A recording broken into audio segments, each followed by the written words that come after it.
الحمد للہ وکفى وسلام علی عباده الذین اصطفى اما بعد فاعوذ باللہ من الشیطان الرجیم بسم اللہ الرحمن الرحیم وذکر فإن الذکرى تنفع المؤمنین وقال النبی صلی اللہ علیہ وسلم اطلب العلم من المہد الی اللحد او کما قال علیہ السلام۔ میرے محترم بزرگوں اور عزیز ساتھیوں، میں نے ایک حدیث پاک آپ کے سامنے پیش کی ہے، علم کو حاصل کرو ماں کی گود سے اور لحد تک۔ اس حدیث کے ضمن میں ایک واقعہ یاد آ گیا جو تابعین میں سے حضرت فروخ رحمۃ اللہ علیہ ایک مرتبہ گزر رہے تھے۔ ایک مسجد پڑی، مسجد میں نماز پڑھنے کے لیے جیسے داخل ہونے کے بعد دیکھا کہ جو مسجد کے امام صاحب تھے تو وہ تقریر کر رہے تھے اور جہاد ترکستان کے لیے شہیدوں کی لڑائیوں کی ضرورت تھی کہ وہاں پر اپنی اپنی جمع مردی کا اور اپنے اپنے ہنر کا، بہادری کا حوصلہ اور بہادری دکھائی جائے، شجاعت دکھائی جائے۔ بہرحال لوگوں کو تیار کر رہے تھے، انہوں نے اپنا نام پیش کر دیا، حضرت فروخ رحمۃ اللہ علیہ۔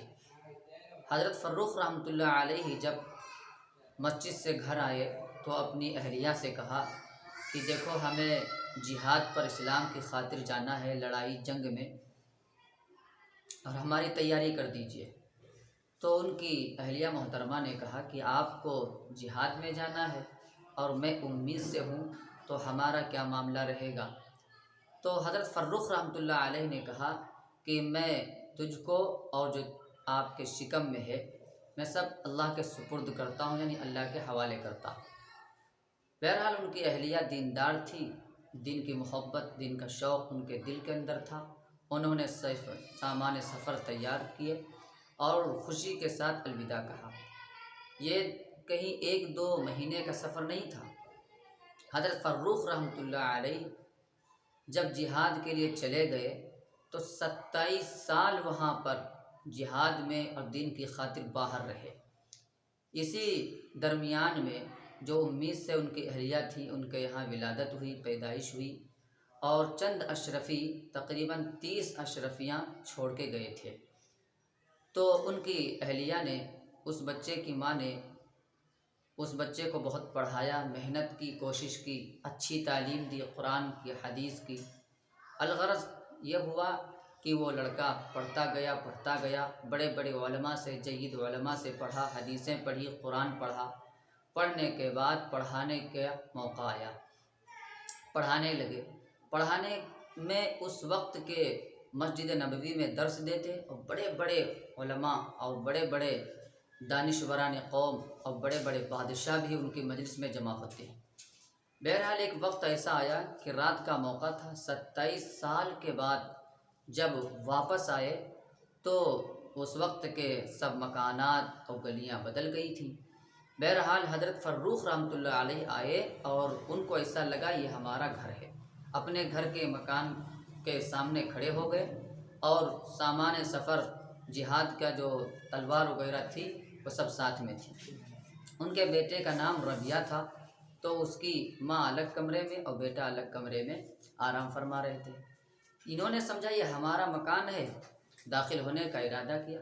جیسے اندر داخل ہوئے، گھسے، اس لڑکے نے جیسے دیکھا، ان کے صاحبزادے نے، بیٹے ربیہ نے کہا یہ کون ہو، کیوں اندر آ رہے ہو؟ تو کہا یہ گھر ہمارا ہے۔ ان کے بیٹے نے کہا نہیں، گھس نہیں سکتے ہو، داخل نہیں ہو سکتے ہو، یہ گھر ہمارا ہے۔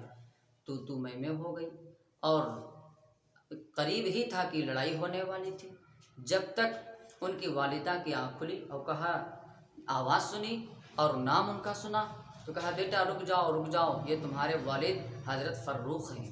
بس اتنا سننا تھا کہ ان کا بیٹا ان کے قدموں میں گر گیا اور رونے لگا۔ فروخ رحمۃ اللہ علیہ کو بڑی محبت ایک دم پیدا ہوئی۔ انہوں نے جب دیکھا اتنا ہونہار بیٹا، بڑی خوشی ہوئی، تو اپنی اہلیہ سے رات میں کہنے لگے کہ ہمارے بیٹے کو کتنا پڑھایا، کیا کیا؟ تو کہا پریشان نہ ہو، صبح مسجد میں نماز پڑھ لیجئے گا۔ اور صبح جیسے ہوئی تو اس سے پہلے تہجد کے وقت میں ان کا بیٹا، اس وقت کے جو امام تھے حضرت ربیعہ، یہ انہی کے صاحبزادے تھے، مسجد میں گئے اور مسجد میں نماز پڑھنے کے بعد وہ کتابوں کا جو حدیث پاک کا درس تھا شروع ہو گیا، اور یہ نماز کے وقت میں تھوڑا دیر میں جب پہنچے نماز پڑھی، نماز پڑھنے کے بعد حدیث سننے کے لیے بیٹھ گئے۔ ان کے والد صاحب جب کافی مجمع تھا، کثیر تعداد تھی، تو دیکھا بڑا اچھا لگا ان کو منظر، تو کہنے لگے یہ جو صاحب تقریر کر رہے ہیں اور حدیث کا درس دے رہے ہیں یہ کون ہیں؟ انہیں ہم جانتے نہیں۔ تو ایک ساتھ میں جو پڑوس میں بیٹھے ہوئے تھے انہوں نے کہا کہ ارے آپ ان کو نہیں جانتے ہو؟ یہ تو حضرت ربیعہ ہیں، اس وقت کے بہت بڑے عالم ہیں۔ تو کہا اچھا یہ ربیعہ ہیں؟ تو کہا جی ہاں۔ تو ان کی آنکھوں سے آنسو آ گئے۔ تو ایک صاحب نے کہا کہ آنکھوں سے آنسو آپ کے کیوں ہیں؟ تو کہا یہ جو بیان کر رہے ہیں یہ ہمارا ہی بیٹا ہے۔ تو ان کو بڑا افسوس ہوا یہ تمہارا بیٹا ہے؟ تو کہا میں جہاد میں گیا تھا، اس 27 سال کے بعد میں اب اپنے بیٹے کو دیکھ رہا ہوں، میں اس وقت گیا تھا جب یہ بیٹا امید سے تھا، یعنی اپنی ماں کے پیٹ میں تھا۔ بہرحال جب بڑی خوشی محسوس ہوئی، جب فجر کی نماز پڑھنے اور حدیث کا درس سننے کے بعد گھر آئے تو اپنے بیوی کی بہت تعریف کی، بہت خوش ہوئے اور کہا وہ جو اشرفیاں ہم نے دیا تھا وہ کہاں خرچ ہوئیں؟ تو کہا آپ کے بیٹے کی تربیت میں ہم نے خرچ کیا ہے۔ بہرحال اگر ہماری ماں بہنیں یہ چاہیں کہ ہمارا بچہ کامیاب ہو تو اپنے پیسے کو برباد نہ کریں، اپنے پیسے کو بچے کی تعلیم میں خرچ کریں تاکہ ہونہار بچہ دنیا میں بھی کامیاب ہو اور ہماری آخرت میں بھی کام آئے۔ یہ پیسہ ہمارا ضائع ہوتا رہے گا، اگر ہم اپنا پیسہ بچوں کی تعلیم میں خرچ کریں گے یہی پیسہ ہمارا کامیاب ہوگا۔ اللہ تبارک و تعالی انہی باتوں پر ہم سب کو عمل کی توفیق عطا فرمائے۔ وآخر دعوانا ان الحمد للہ رب العالمین۔